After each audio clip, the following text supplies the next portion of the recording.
ભગવાન સુતા છે, માથા આગળ થોડી જગ્યા હતી, એ જગ્યા ઉપર બેઠો 5-10 મિનિટ થઈ હશે અને એ જ રીતે અર્જુનજી આવ્યા. અર્જુને પણ વિચાર કર્યો કે ભગવાન સુતા છે, મારે તો માગવું છે ને, ખોટી નિંદ્રામાં વિક્ષેપ આપો, જાગશે પછી માગી લઈશ. એટલે ધીમે ધીમે બારણું બંધ કરી અને નજીક આવી.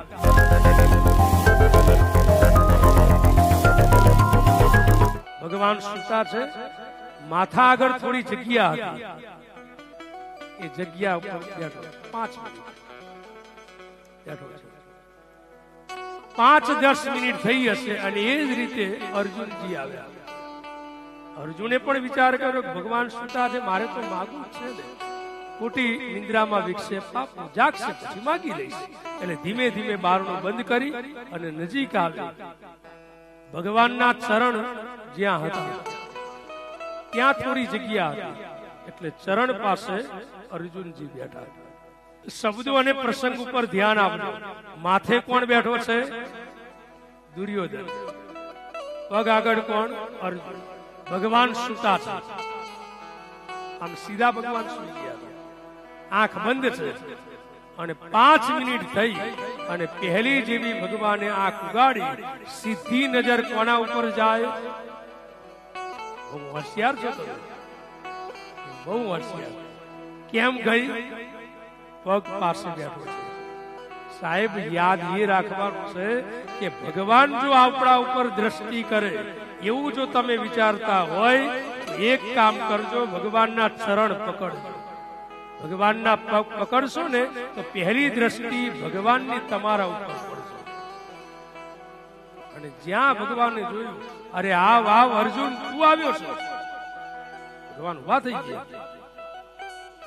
અર્જુન કે હા, ભગવાનને ખબર નથી દુર્યોધન છે.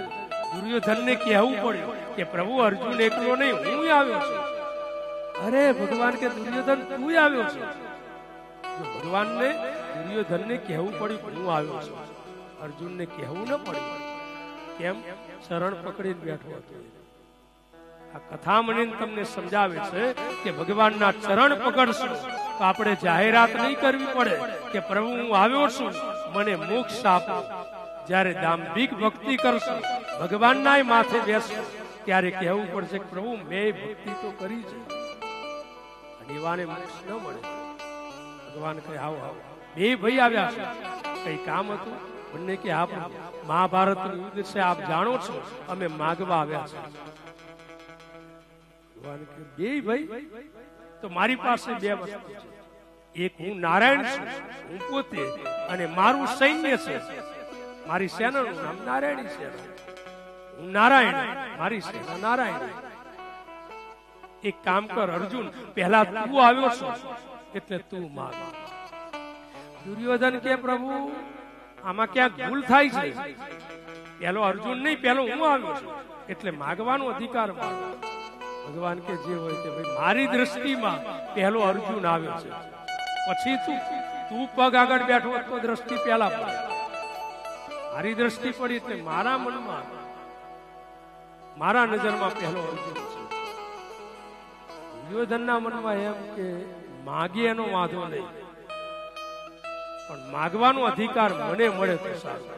ભગવાન કે જો ભાઈ પહેલો અર્જુન આવ્યો છે મારા દ્રષ્ટિથી, એટલે અર્જુન માગશે, પણ માગવો એ પહેલા હું સ્પષ્ટતા કરું. એક હું છું અને બીજી મારી નારાયણી સેના છે.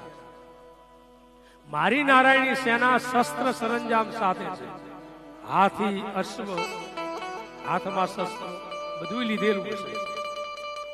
હું શસ્ત્ર ઉગાવીશ, હું શસ્ત્ર હાથમાં લેવાનો પણ નથી, હું તમારી સાથે રહીશ. અને જેવું ભગવાન બોલ્યા ને એમાં દુર્યોધનને મનમાં થયું તો આપણે ભગવાન જોતા નથી, આપણે ભગવાન માગવા જ નથી. જેના હાથમાં શસ્ત્ર ન લેવાનું હોય એ ભગવાનને આપણે લઈ જઈએ શું કામ? યુદ્ધમાં તો શસ્ત્ર વાળા માણસો જોઈએ, શસ્ત્ર સરંજામ જેની પાસે હોય, વધારે સંખ્યા હોય એ વિજયી થાય. એટલે આપણે ભગવાન માગવા નથી, આપણે નારાયણી સેના માગવી છે. અને ભગવાન જો પહેલો અધિકાર મને આપે તો હું નારાયણી સેના માગી લઉં.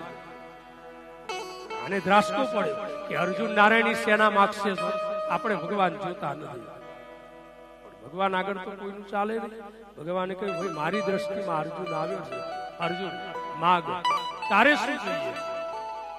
બે હાથ જોડીને ભગવાનને વિનંતી કરી, જો સાહેબ માગતા આવડવું જોઈએ.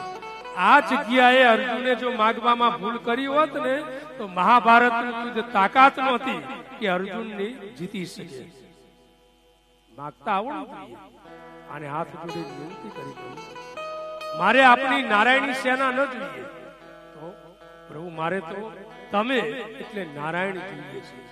એક કામ કરો પ્રભુ, આપ મારા પક્ષમાં આવો. ભગવાને ચેતવ્યો ખરો કે આજુ સમય છે, હું તારા પક્ષમાં આવીશ, પણ શસ્ત્ર હાથમાં નહીં લઉં. મારે પ્રતિજ્ઞા છે કે મહાભારતના યુદ્ધમાં શસ્ત્ર હાથમાં નહીં લઉં.